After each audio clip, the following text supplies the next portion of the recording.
This behind me is the Honda CR-V Hybrid.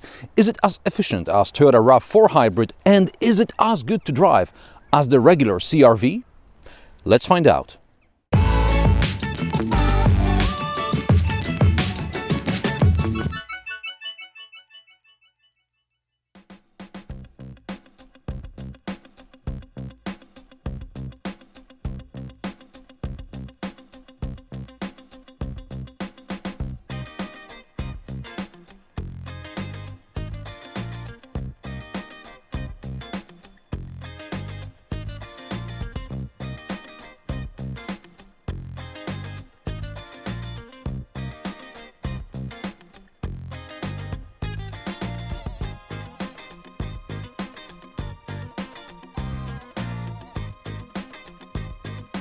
In this review, I will be referring a lot to the hybrid Toyota RAV4 and a 1.5 turbo Honda CR-V.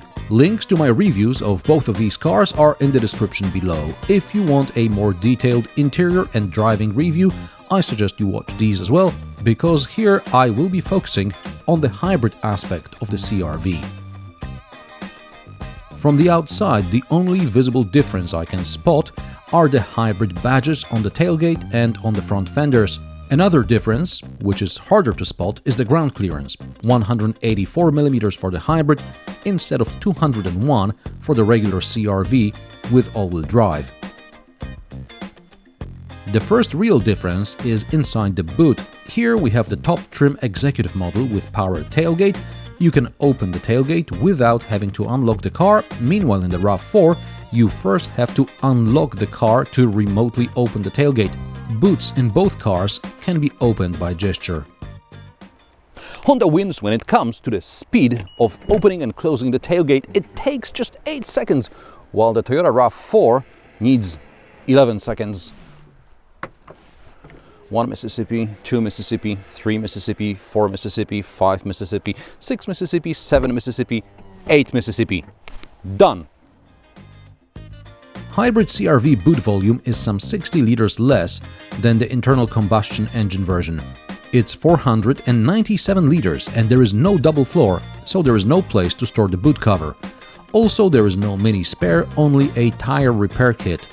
Toyota RAV4 has a 580-liter boot, regardless of the powertrain. It also has shopping bag hooks, which I thought Honda doesn't have. However, one viewer who watched the 1.5 VTEC CR-V review pointed out Honda in fact does have a shopping bag hook.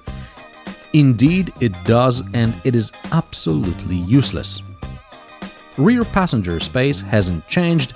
There are air vents as well as 2 USB ports. The executive trim also gets heated rear seats.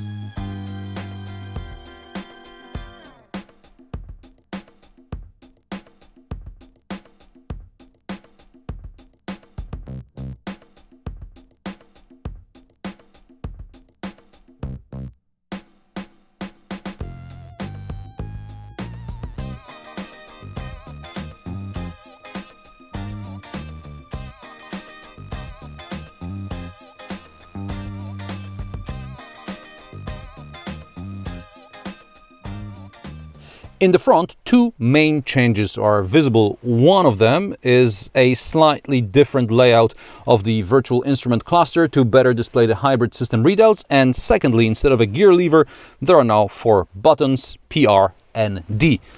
And as this is the top executive trim, you now get keyless start. Are we ready to go? Hybrid, so quiet.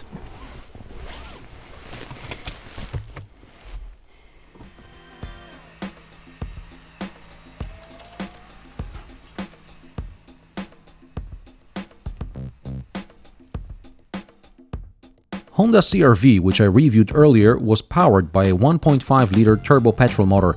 The CVT model had 193 horsepower. Manual cars are less powerful, 173 horsepower. Meanwhile, the 2-liter hybrid has 184 horsepower. It is also the quickest from 0 to 100 km per hour, 8.8 seconds, whereas the 1.5 CVT model took 10 seconds.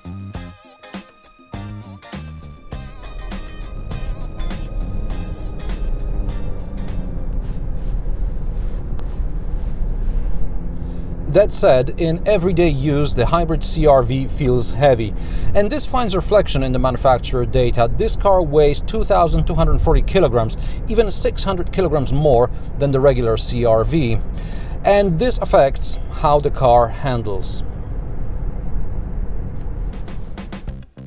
I praise the regular CR-V for sporty handling, for an SUV anyway, and great suspension, which coped well with rougher roads. Meanwhile, the CR-V Hybrid clearly suffers on potholes because of the extra kilograms.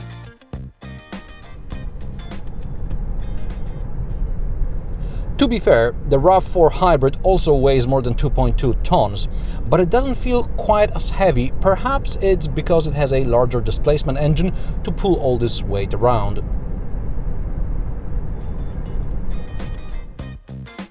Speaking of pulling, the CR-V Hybrid can tow up to 750 kilograms braked. The 1.5 turbo with CVT can tow 1.5 tons and the manual can pull 2 tons.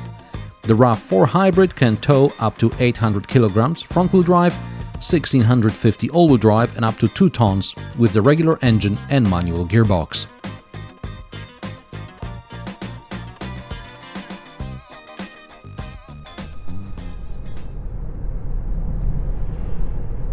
Fuel economy.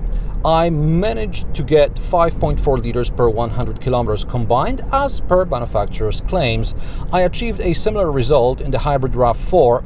The Honda CR-V Hybrid is more efficient around town, where for a moment I managed to achieve around 4 liters per 100 kilometers. Out on the open road, the fuel consumption raises. So it's good to make use of energy recuperation whenever possible.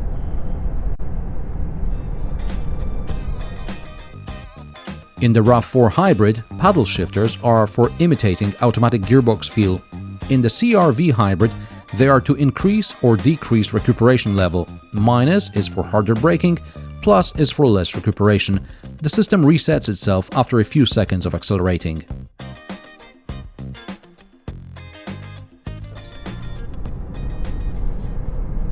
Personally, I like playing the fuel economy game, but if someone doesn't, they miss out on the car's full potential.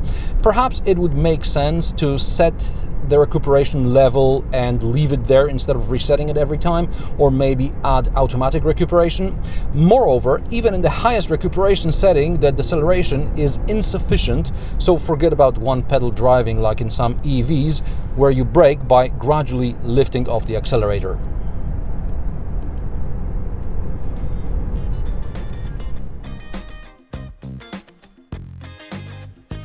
The all-wheel drive system in the hybrid version is also geared more towards on-road stability than anything else.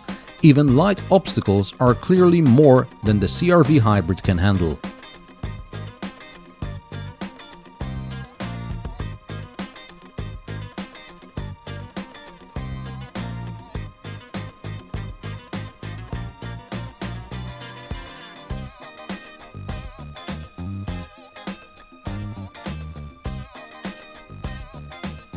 Prices of the Honda CR-V Hybrid start at €33,000, 4 grand more than the regular CR-V. The price difference remains similar regardless of the trim.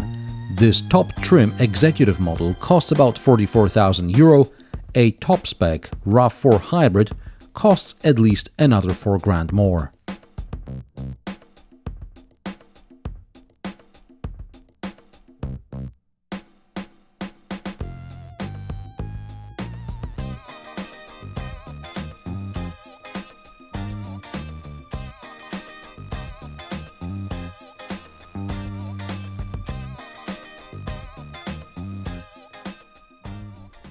Honda CR-V is a great SUV, but not a great hybrid SUV. Unless I was forced to go with the hybrid for tax purposes, I'd never consider the CR-V Hybrid.